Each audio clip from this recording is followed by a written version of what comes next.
Live, and thank you very much. It is 9 o'clock Friday morning, and the Senate Transportation is online, ready to go. Thank everybody for showing up this morning. And we got a little discussion on a couple of the projects to wrap up the week. That next week we'll have some other items, but for now, the agency is going to give us the North Hero Drawbridge update. It's a very big project, and the Middlebury Tunnel. Those were huge projects, probably the two largest projects that we've had in recent years. And so with that, who would like to lead us off this morning? Jonathan Griffin, is that correct, from the agency? That's correct. Okay, good morning, and tell us a little about yourself and what you do, and tell us what you'd like to present to us this morning. Sure. So my name is Jonathan Griffin. I'm a project manager with AOT. Been working for the state of Vermont for 11 years, and I born and raised in Vermont, went to school here at UVM, and raising a family now in Waterbury. So great, good Vermont in this place. And I'll be with you guys right through for both of those projects. I'm presenting on Middlebury and North Hero. They're both all right. Go right ahead. Thank you. All right, let me share my screen here. I'm a little new to Zoom. We use Teams a lot, so we're all new to, well, not all of us, but I am. Hopefully you guys can see that. Okay. Can. All right, and then let me see if I can pull you guys up on the Zoom meeting here so I can see you as well, hopefully. My apologies. All right, well, I guess I can jump into it. So North Hero Grand Isle, it's the drawbridge replacement. I know that you're all familiar with it, especially Mr. Mazza. I was supposed to be presenting with Taylor Waring. He's the resident engineer overseeing construction on the project. He had a medical emergency this morning with his wife, so he won't be able to attend. And he is the technical person, so he would be able to answer questions a little better than I can. I just inherited this project exactly 1 week ago today, as my boss retired. So let me see if I can advance my slides. So quick summary for you guys. It's about $85 million construction project. The temporary bridge was done in May of 2019.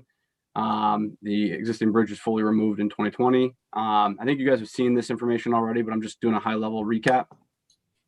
We just started construction of the first permanent components of the bridge this winter. I've got some photos to share and an update on that. Fabrication is a major component of this project. There's a lot of pieces, a lot of moving pieces with the movable spans and all the hydraulics and electrical and HVAC. It's like a building and a bridge all in one.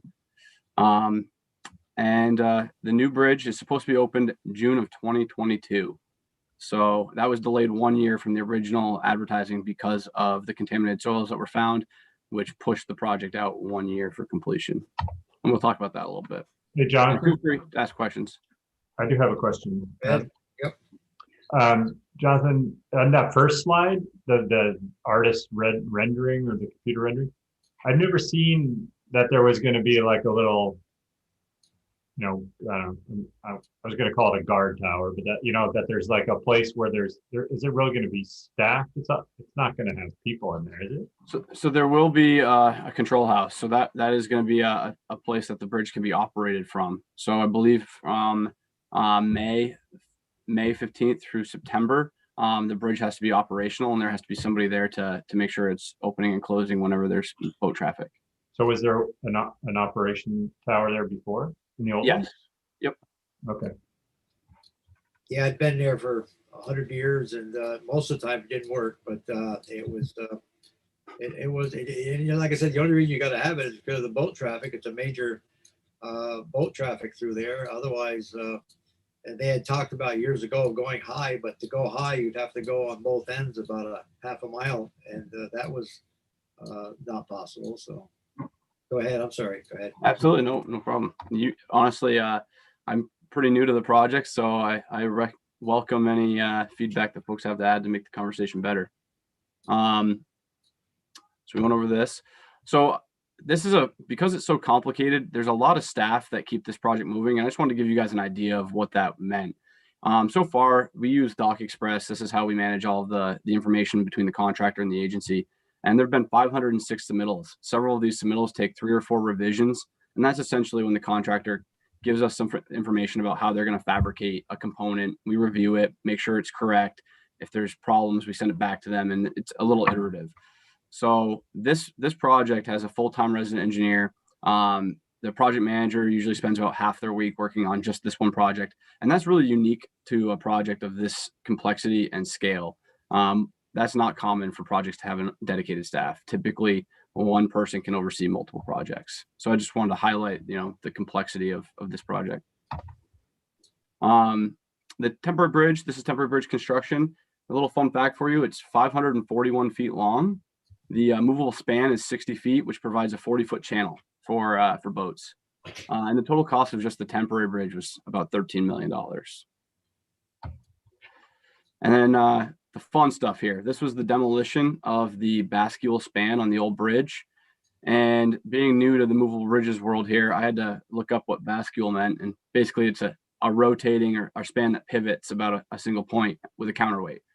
So construction demolition of this was actually pretty challenging because it's a balanced span. So as you remove the weight on the one end, then the span wants to teeter or tip backwards.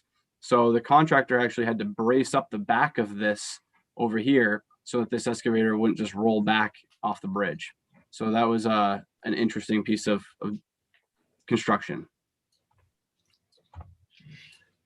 And I did want to touch base with you guys about the contaminated soils a little bit. Obviously, that was a major change in the project that added time and money to it. This is kind of an overview map of all the sampling that occurred. And because when the samples that we collected were identified those contaminants and they weren't sure where they were, we were initially jurisdictional under TSCA, which is an EPA regulation, which means EPA involvement and additional cleanup. So what we did is we brought on a consultant, VHB, who's done an excellent job of understanding the site, characterizing it, and they were able to determine when the release occurred and what it was. And because of that, the release occurred before the TSCA legislation was enacted, meaning that we were no longer jurisdictional under them. So we got to work with the Vermont DEC instead, which saved a lot of time and money, mostly because there's only one person for EPA that oversees all of these sites in all of New England, and they become a funnel point or a choke point. So we anticipate that we saved about $1 million and approximately a year of schedule by identifying this information. So they cast a wide net because we didn't have a lot of time to spare. And then just an update, this took about 3 months to do. So you might wonder why we lost a year of construction when this only took 3 months. That was because the work windows within the channel are so explicit that the contractor can't be working from May to September, that when we pushed the start date back 3 months, they no longer could get enough of the bridge work done to have it open in time for that May 15th deadline. So we had to push the whole thing 1 year. And here's a few photos of those folks collecting, their samples. They had a barge out there and they were drilling down through into the sediment and collecting those samples.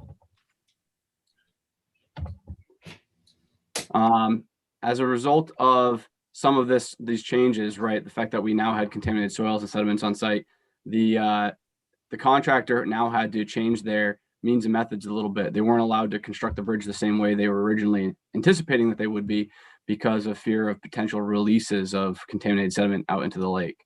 Additionally, when we put the temporary, the cofferdams in, that reduces the channel width, which increases the water velocities through there, so it's moving faster. So any sediment or anything that gets released would just get carried farther away. So we had to be really careful about how they manage their sediment and soils on site in construction. So they ended up with this very elaborate cofferdam, and this is just the bracing. All this does is support their cofferdam from tipping over. And here's a photo. Where the contaminants come from, Jonathan? Excuse me? Where the contaminants come from? How they? I mean, there's no fuel tanks or anything. Where do they come from? So it was PCB paint on the old bridge rail. Oh. So, and they were able to find through the maintenance records, find the date by which they had done the painting with that material. And because that date predated the TSCA regulations, that was determined to be the release date. And they were also able to find that the testing was only on the sides of the bridge. It wasn't really anywhere else. So it made sense that it was the bridge rail. So they actually tested the old bridge railing as well and proved that it was the PCB paint on it. So the dots kind of all connected, and that's that was the determination for that release, was painting of bridge railing. God. And then you can see here's the Cofferdam, and the Cofferdam is these sheets. Basically, they drive these all the way around the pier, and that way they can create a water seal so they can dewater and do the underwater construction. And that platform I showed you on the previous slide is over here, and that braces it from moving with the tidal action from the wind. And I didn't believe how windy it was up there until I spent a couple days up there. March 1st, I think I was up there. It was cold. So there's 2 rows of sheets. Basically, that is to keep any of the excavation and construction work from causing sediment that would get out into the lake. And that was not the original plan in construction. So this is a photo of the top of the tremipore. So a tremipore is basically underwater concrete. So after they drove these sheets, there's 15 feet of water inside of this thing. And they can't seal it up until you put the tremi seal in, which is what this is. It's basically a concrete block at the bottom that is sized sufficiently thick enough to not up a lift with the buoyant action of like the difference in water elevation. So it's just a giant block of concrete that's super heavy that keeps this thing from floating away. And it's done underwater. They actually place the concrete underwater the entire time, and they keep the nose of the concrete pump truck in the concrete that they've already placed, so that way it's not just disseminating in the water, and then they just pull it up slowly as they go.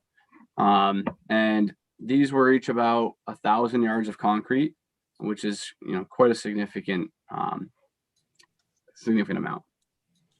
And then the new so they pour it, and then it just eventually rises above the water level. It actually, because it's heavier than the water, it displaces the water as it goes. So that's the other reason for the second row of sheets. Otherwise, or we could have had a large pump to capture it as it was displaced. That's how we've done it in other projects, so that you don't discharge it into the lake or the river or wherever you're working. But yeah, as you pump in a concrete truck, it displaces that amount of water, and then you just keep doing it until the tremipore is complete. And then once it's done, that seals up the bottom of the cofferdam so water doesn't infiltrate into it. And then all they have to do is make sure that they plug any leaks along the edges of the sheeting, which you can see the ice. Those are places where the sheeting was leaking and it froze. So they repair those with basically wet rope. They stuff it into the joints, and that plugs up the sheets. So they're cleaning, in this picture, they're cleaning off the top of that tremi seal to get ready for the footing. And here's the footing. So the bottom of the footing is approximately 15 feet below lake level. It's 6 feet thick, and it's about 660 yards of concrete, I believe. So in one day when they pour this, the bid price for concrete is over $1,200 a yard. So it's like a $700,000 placement in one day. So that's why if you guys ever look at the budget on this project, it spends a lot of money really quickly. It's just the volume of work that's being done. Wow.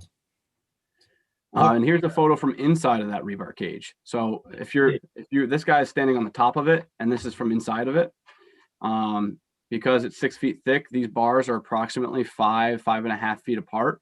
So the guys actually have to walk through the inside of this thing to build this. It's also so thick that when concrete cures, not to get too nerdy, but I love this stuff. When it cures, it puts off a lot of heat. So when you've got this much volume generating heat, can actually damage the concrete while it's curing.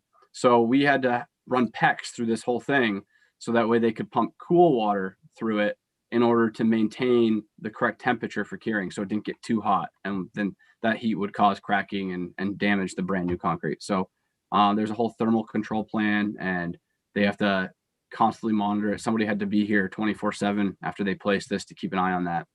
So it's pretty impressive. Wow. Unbelievable. Geez. It's really cool. We don't get to do a lot of stuff this cool in Vermont, so it's nice to be part of it. I don't know how they ever figure it all out. Geez. Got some really smart people working with us. Wow, I guess so. I tell you, talk about engineering and design. Wow. The HDR is the design firm, and they're movable bridge experts all over the world. So they've been phenomenal to work with. Whew. And speaking of movable bridge, we're doing a lot of fabrication right now. All of these components are getting ready for when the piers are done. They're going to start bringing in the steel. So this is the bascule steel, meaning the movable span. And you can see right here, this is the trunnion. This is the point that rotates the bridge. So there's one of these on either side, and they basically pin that span, which is balanced. There's a counterweight over here, and then that's where the new bridge will rotate about, so that it'll function as the old drawbridge did. And the fabrication on this project is absolutely crazy. It's so unique. It's really interesting. Where is this happening, Jonathan, that fabrication? Alabama. So they are a very specific shop. I think it's G&W Steel, I think is their name. But they're highly specialized, and they've actually constructed a few of these drawbridges in the past, or fabricated, I should say. So Chimbro wanted to work with somebody who had experience in building these trunnion supports, and these really intricate counterweights. So they went to where the experts were, and Chimbro was selected on this project because they also have a lot of experience in movable bridges. So the team for this project was picked because of their previous experience. Wow. And just looking ahead, what's still left to do. So we have this spring, they're going to continue pier construction. Right now, they're working on getting the other pier footing, the rebar tied, and then the forms done so they can pour that one. And then they're going to start building the piers themselves. And the piers are actually hollow because they have to have a space for that counterweight to dip into when the bridge opens. So it's a really unique pier design too. It's not just a standard pier. And they've got different levels within each pier. So there's access ladders, handrails. We're fabricating all sorts of interesting components just to basically fit up the inside of these piers because they're like a building. I did want to note, because Mr. Mazza, you might hear about this from your constituents, Chimbro is going to begin working 2 shifts in May, and they intend to work 2 shifts for the foreseeable future to make sure that they're done on time. And their shifts are planned to be 9 p.m. through 6:30 a.m. and then 6:30 a.m. to 5 p.m. Well, there's not a lot of houses around there, so. No, I think it's mostly the marina, and I believe yeah, that they send folks, overnight on their boats there. They've done a good job so far working with the area. No, they've done a great job. And I think we've reached out to those folks to let them know about it. Senator Perchuk. Thank you. Have you heard of Chimbro having any trouble finding employees to do these like night shifts? And are they going to people from out of state, or what do they have? I'm not sure, honestly. I haven't heard anything. It doesn't mean it hasn't happened, but I can inquire and they bring a lot of their help with them, and they stay there throughout the week. No, they haven't had. It must be a skilled labor, because I haven't heard of any shutdowns because of labor problems. So I would ask the same question, how they could do that. But I guess they're a big company and they're good to work for. But that's about all I know about that part. Yeah. And I could follow up further if that was of interest. I could ask Taylor. He would know better than I would. If he was here, he probably could have given you that answer. That's okay. Thanks. Absolutely. And then so later this summer, the end of the summer, the piers should be constructed. They intend to start erecting the structural steel, the bascule steel, the counterweights, and then beginning with the internal components such as the hydraulics, electrical, HVAC, setting the machinery. There's a lot of electrical stuff that goes on. These piers actually communicate with each other remotely. So they each have their own telecommunications system set up. It's very interesting. And this photo was taken yesterday at 5 p.m. So we have a camera set up here that we can look into and see how things are going. And you can see that they're getting their form work out and they're getting ready for the walls. They're tying more rebar, and they're just continuing to move upward and get out of the lake elevation. They actually have to remove all these temporary sheets before they can do the final setting of the structural steel, because it overhangs them. So they got to get them out of the way first.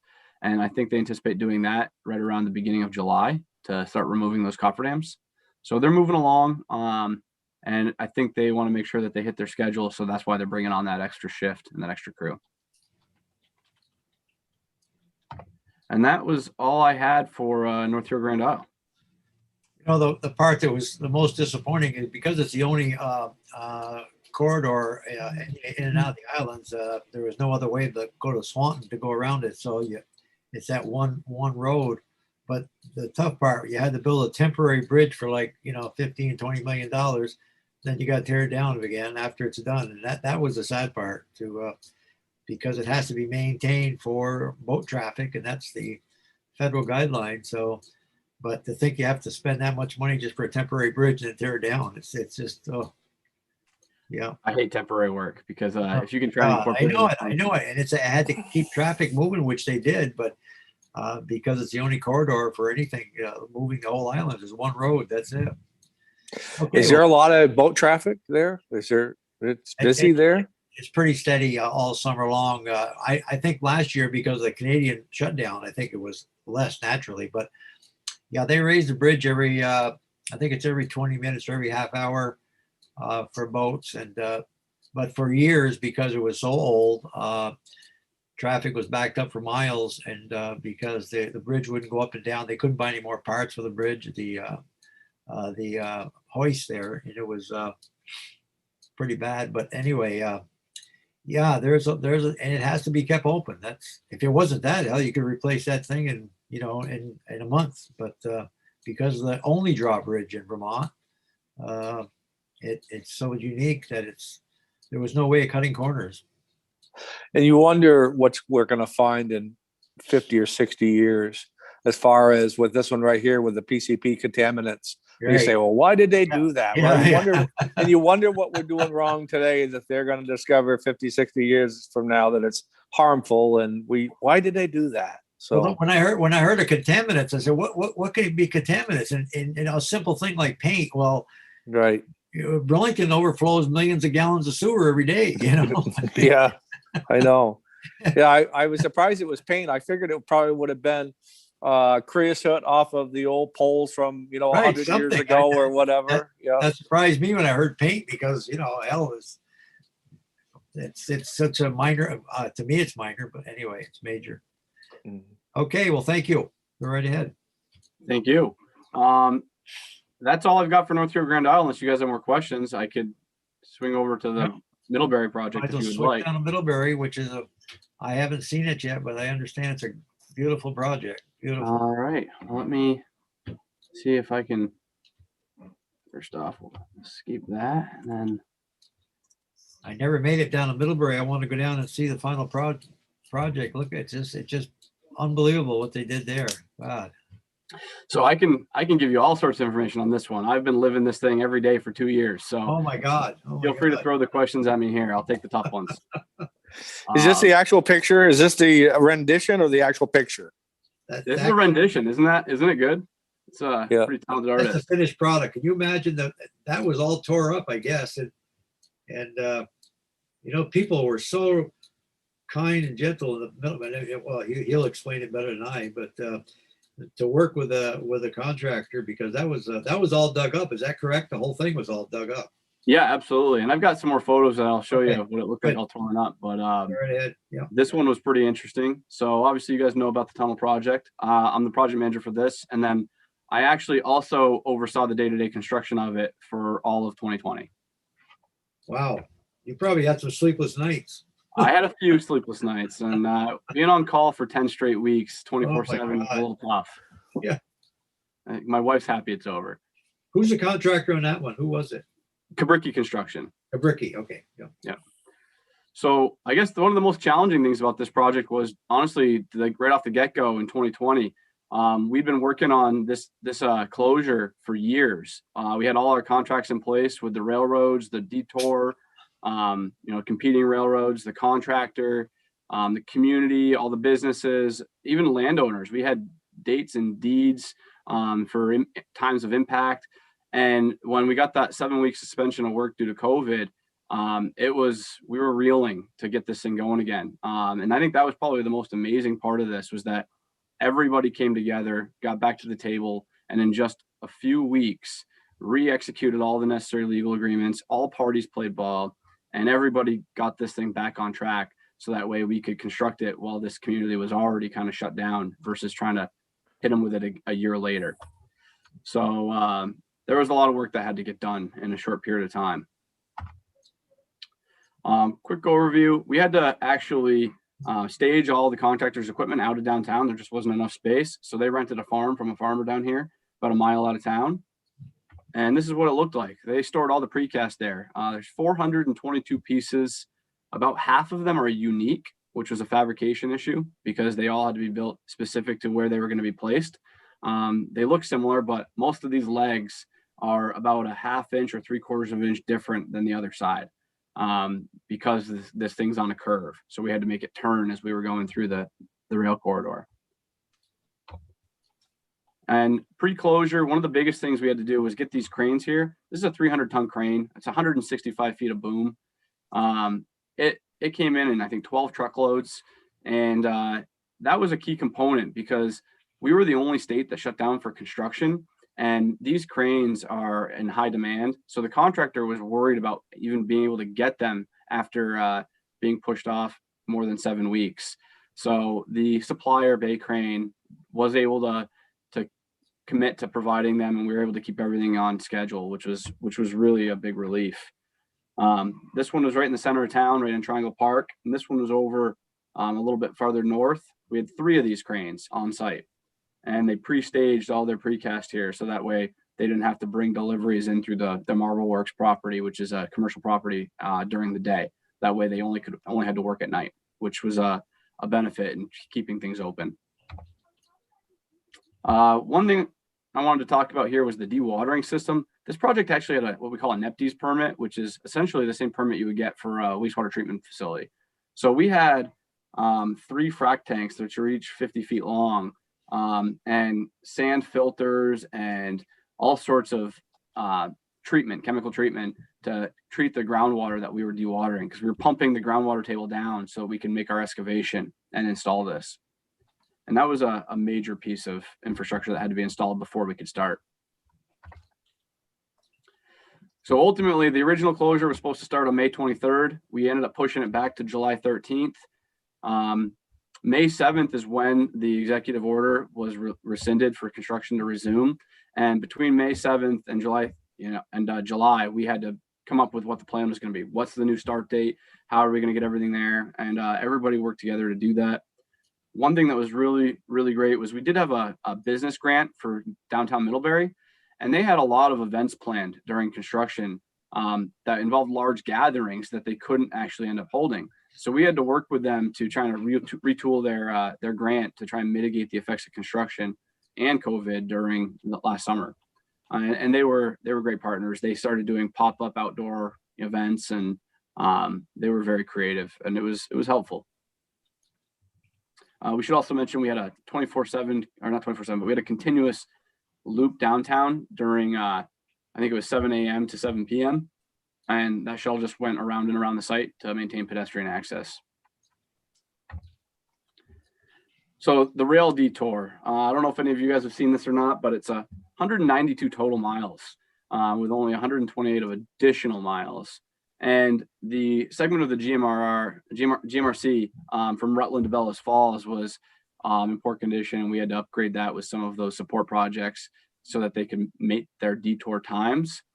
And ultimately, the detour ended up being a huge success. We never once heard anything about it. The railroad, never had any issues with their competitor, and fortunately, we were able to maintain that rail traffic on the detour for the entire duration of construction.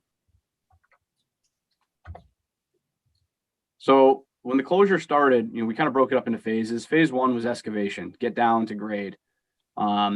So we had to excavate down approximately 12 feet over the length of the corridor, anywhere from 4 to 12 feet. And in the very center of the project, where we had to connect the drainage from one side of the town to the other, we were actually 40 feet below grade because we had to put that drainage underneath the new tunnel. And that was an amazing thing to see, to be standing in that hole looking up. It was incredible. And it was quite an effort to even construct the infrastructure needed to make that excavation possible. mean, we had a full construction season of just temporary work again to make it possible to do that.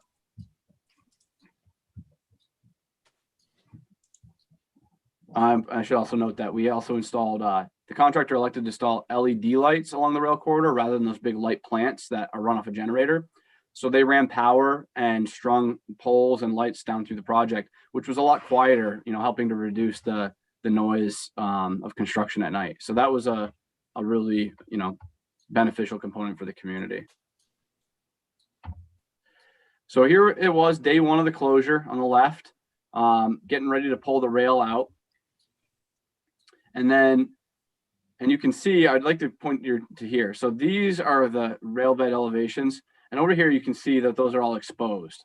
So right here's the top of those, just barely protruding above ground. And then we excavated all the way down. It is 40 feet from where this guy is down to the bottom of this trench here. And they did that so they could install this pipe underneath the tracks. And then they built it back up. And this is to the bottom of where the tunnel was going to be. So it's that pipe for drainage? Yes. Yep. That pipe, you can see this large manhole here. There's another one you can just barely see. Maybe this is a better photo. You can see it here. So that connects those two manholes. And that is the drainage that basically connects Middlebury's stormwater runoff to the new outfall that we constructed in 2018 with the micro tunneling. I think you probably have seen that where they drilled tunnels through town. So that was connecting those pieces together. What's the diameter of that tunnel underneath the track? That one's 60 inches, so 5 feet. And right here, these two barrels are covering pipes that protrude vertically up.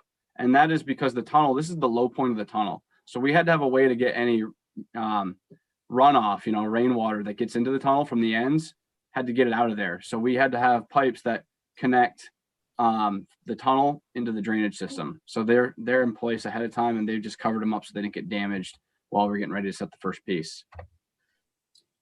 In addition, you know, there was a high bedrock through this section. This is right under Main Street right here. This excavator is probably parked under Main Street. And that had to be done first. We had 9 blasts that occurred in the first week of construction. And Main Drilling and Blasting did the work, and they were absolutely amazing. With all the historic buildings, St. Stephen's Church was 9 feet away from this particular blast right here. Over here, the National Bank of Middlebury was 20 feet away. The fact that they were able to get those blasts off without damaging any infrastructure is a testament to their knowledge and their skill. It was really impressive. Was there any injuries from personnel during this whole thing? Any injuries, serious? One injury. Somebody dropped something on their toe and they broke their big toe. That was it. Oh my! That was the only injury out of, I think we had 1 million man hours total. As I said, they're all standing on edges and cliffs and everything. Oh my God. Exactly. Safety was a big priority for everybody. My staff, my construction staff, the contractor staff. We had daily safety briefings just to make sure, particularly at night, when you're down in this hole, the lighting is not the greatest. You cast shadows across equipment. When the excavator turns, there's barely enough space for a body between the wall and the excavator. So there's pinch points where if the operator didn't see you, you could easily get hurt. So we were all very careful. The operators were fantastic. They made sure they had eye contact with everybody that was down there before they did anything. It was an impressive feat, to say the least. And they did all of this excavation in about 10 days, 10 to 12 days. Wow. They got it all out of there. Mazza? Yes.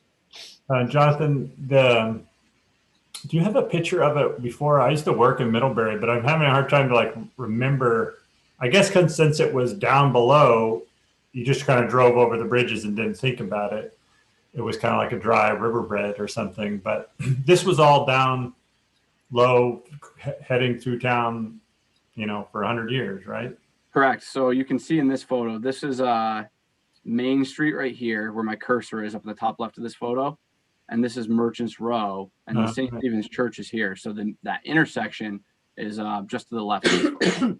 I don't actually have a photo of the before condition in this presentation, but I could happily pull one together for you guys. Did you have to take out all those bridges and close the roads? We did. Those were done in 2017. So this was broken up into 3 construction contracts early work package 1, early work package 2, and then the main project, which is this one. Early work package 1 was the removal of the temporary bridge, or the removal of the existing bridges and installation of the temporary bridges. And then early work package 2 was the installation of all the underground tunneling, the drainage. Right. And then the main project, we had to take out these temporary bridges the first day of the closure period. And then so a lot of rerouting of downtown Middlebury to get around. Correct. We had to install a closure sign package, which basically took folks over the cross street bridge, and out through Route 7. So it was a big lift. And I think we were fortunate and unfortunate, right? With COVID that happened, there was a lot less traffic. There was a lot less vehicular traffic. So we didn't end up seeing the queues that we were expecting. Mobility was fine through the work site and around the work site.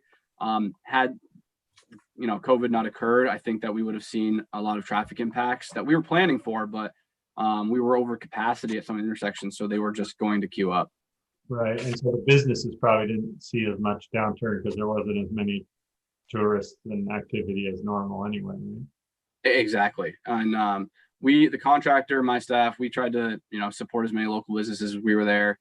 I don't know if you guys have been in downtown Middlebury much, but Costello's is a phenomenal Italian restaurant. It's one of my favorite places. Highly recommend it. So we were always kind of venturing around and trying to support local folks. In this photo here, this is the first piece being installed. That's the 2 low points I was talking about where the barrels were. That's the drainage that goes from any rainwater into the tunnel and then out. And these are actually sealed. This whole thing is sealed up. So that way we don't grab groundwater. So these pipes are sealed up around the protrusions with a link seal, and it separates the groundwater table from the surface water runoff, making sure that we're not dewatering downtown Middlebury. And then we're installing a few more. We work south first, then to north. The site was tight. When we were installing all of this temporary supportive excavation, we were constantly checking it to make sure that the new structure was going to fit. The tightest location we had was 3 inches. And we were worried about that because as with segmental concrete, the joints aren't uniform. So it can grow in different directions as you pull the pieces together. So we had to constantly shim every joint at each piece to try and make sure it stayed on alignment. So that way we wouldn't hit the supportive excavation that was installed and we could stay on track. So there, we had full-time survey out, checking every piece as they were installed to make sure that they were in the right place. And then this is the railroad being reinstalled inside the U-walls and in the tunnel, which you can see over here. This is the cast in place upper cap wall that goes on top of the tunnel to bring it up to final grade. That way it can be backfilled. There is a fence that goes along the top of this on both sides, the whole length of the project to keep folks from falling in. And then the contractor was able to open the bridge 3 days early. And they included, they took Labor Day weekend off. They didn't work at all for 3 days and they still finished 3 days early. But their crews were so burnt out by Labor Day starting on July 13th that they let them have the time off because they were ahead of schedule. And I think that was also good for the community to get a little break from construction for a couple days on an important holiday weekend. And then we came back together and they got all the pieces that had to be done for the bridge closure period completed on September 18th. And here's Mr. Flynn and Brian Carpenter, doing the ribbon cutting. And I did have a time-lapse video. I hope this will work for you guys. We'll give it a shot. And this is from on top of the National Bank of Middlebury, looking down at the rail corridor through the 10-week closure period. And it goes really quickly. They were a very well-oiled machine. I think it's a testament to Kabricki, to the fact that they were able to replan something they'd spent 2 years planning to start on May 23rd. They were able to kind of roll with the punches and get going on July 13th. Particularly challenging because they're a New York contractor and most of their work is with New York, and they didn't stop construction. So that overlap changed the sequence of when their projects that they already had under contract had to be constructed. So they had to run a skeleton crew here because they had other commitments that they'd already made to other states. So it's impressive that they were able to accomplish this. And this is rebuilding basically Merchants Row Main Street road construction. How do they ever figure a cost estimate when they go in to bid on something like this? You just wonder how you could possibly come up with a figure that's anywhere close, not knowing what you're going to run up against. It's amazing. That always amazes me when you can talk about a bid of 50 million or 80 million and to come within, time and money. It's way beyond my my thought process, I'll tell you. Microsoft Excel is a powerful tool. Gee, with that, Microsoft Excel is a powerful tool. You gotta there's so many unknowns that you have, and you just wonder how you can put it all together. Wow. And they were fortunate. They planned for a lot of contingencies, and none of them had to happen. One of the ones was, it was a dry summer. We were dewatering and excavating so deep that if we had a wet summer, groundwater would have been a major, major problem. But it was very, very dry this year, and that made it even easier for them to construct. So they had that huge dewatering system up and running, and we barely ever turned it on. So two things that help: COVID and a drought. Correct. They helped the project. They didn't really help the communities, but they helped the project. I just blows my mind So when I see projects. Everything came in on budget and on time. So the contractor did come in on budget, and we had some change orders that were part of COVID, right? They had the suspension of work, so we had to add that. We did have to add time to the contract because of that 7 week suspension of work. Yeah. And then we did add a few other items, like we added a $90,000 item for COVID related activities, such as additional portalets, hand washing stations, sanitizing. So there were items like that we added to the contract that weren't previously in there. But for the most part, we actually, I think we underran other items that we had budgeted. So we're near a wash really on where we were when we started construction in 2019, that is. Unbelievable. Yeah. And then I guess just for you guys, these are the renderings. This is not what it looks like just yet. Hopefully it'll look like this right around sometime in August. August 17th is our contract completion date. The final landscaping of Triangle Park. And here's a ground view. These trees have not been planted yet, but the street trees have been on this side and on the Merchants Row side. And this sidewalk has been constructed to date, and these ashlar blocks are installed, but they haven't done the center infill portion yet.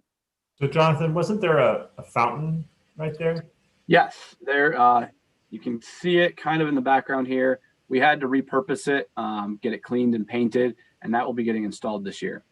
So you're reinstalling the original fountain? Yes, exactly. And it's not in the same location. We did move it. The fountain used to be up here. Yeah. We drew it back a little closer to the intersection with input from the community because they envision this being their farmer's market now. So this is all mountable curb. It's 8-inch concrete curbing and sidewalk, so that way it can take a truckload. And they're anticipating that they'll close Merchants Row and just have like a large farmer's market on Merchants Row and in the village green here. So we wanted to draw this back a little bit so that this space would be a little larger and a little bit more usable. And that was through the public involvement process that we came to that conclusion. And before that was open to the rail, like you could, correct. You could look down into that pit. Behind the fountain, there was the trench of the railroad. And if you go to Google Street View, actually, I think you can still see it in there from that perspective. Did many of the businesses have to close or go out of business, or did they kind of survive? Or so I'm not aware of any businesses that went out of business during construction or during 2020. I do know several businesses they elected to close down. Sabai is the Thai food place right on Merchants Row, and they shut down for several weeks during construction, and then they reopened once we got closer to the end. And I think here they are. Sabai is right over here. And then these are just the final renderings. right now this year, this is the work we still have to do this year, is to construct, Printer's Alley, this park, the cap walls on the north end of the project, and the railing. There's still approximately $8 million worth of work to do on this contract this season, starting April 5th. Oh, excellent. Wow. Quite a project. And I'd heard that you folks were interested in a tour. So if you ever are, just let me know. Yeah, I'd love to see that. I don't know the committee, it's up to the committee, but I would love to see that project. It was so much, it was so positive. I remember we had a hearing in Montpelier, and most of the people that showed up were very positive. We had a couple that naturally were opposed, but it was, I don't know what your feeling was, but they seemed to be a working community together to try to get this resolved. But Well, it was rocky at first. yeah. But the town did a great job, I thought. Yeah, they did. When you think about all the different interests that had to come together, like the rail competitors coming up, and the detour that had to be done, as well as impact. But boy, in terms of the future appearance of that village center is really lovely. Gosh, very nice. Yeah, Mr. Carpenter, the select board chair, was very helpful. And then Jim Gish, our community liaison, was exceptional at kind of keeping the community's pulse and helping the design team and the construction team, move forward with community members and help address any conflicts or problems that they had to the best of our ability. I bet that road that we had put in up above, that must have been a lifesaver. The shortcut, you can go from one end of town to the other. Is that Cross Street Bridge? Yeah. That must have been. Yeah.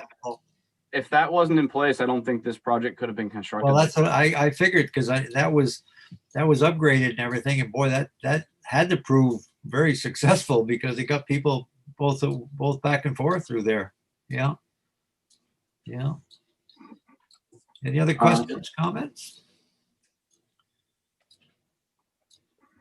Well, thank you. You did a great job. Anything else you'd like to add? No, I just want to say thank you guys for your time. And if you ever have any questions about either Middlebury or North Hero, please feel free to reach out to me. I'd be happy to answer them. Okay. Well, thank you very much. All right. Okay, committee, we have 10:15 is the next one. So if we want to take a little break.